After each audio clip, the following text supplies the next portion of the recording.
ধরো আমি তোমারে আমার সংসারে ফিরে আনলাম, কিন্তু তোমার গায়ে তো অন্য পর পুরুষের গন্ধ।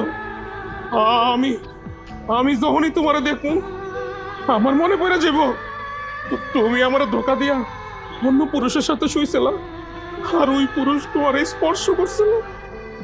অভাবের কারণে কেউ যদি পতিতালয় যায়, দেহ ব্যবসা করে, তারেও না ফিরে আইন না তার সাথে সংসার করা যায়, কিন্তু যারা স্বভাবের পতিতা তাদের সাথে না রাত কাটানো যায়, কিন্তু তাদের সাথে সংসার করা যায় না। কিন্তু তোমার সাথে আমি কেমনে সংসার করবো বলো?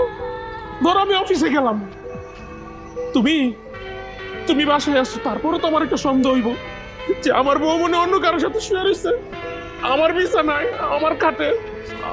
আমি না এরকম মানসিক অশান্তি নিয়ে আমি তোমার সাথে সংসার করতে চাই না।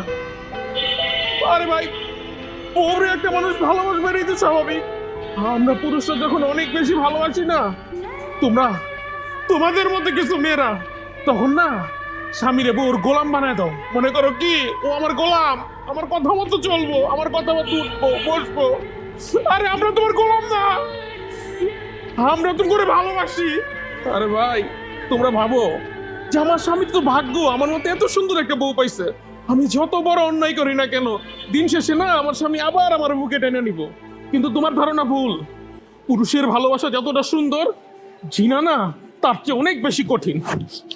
পাছাড়ো, আমি অফিসে যাব, তুমি ডিভোর্স পেপার সাইন করে দিও।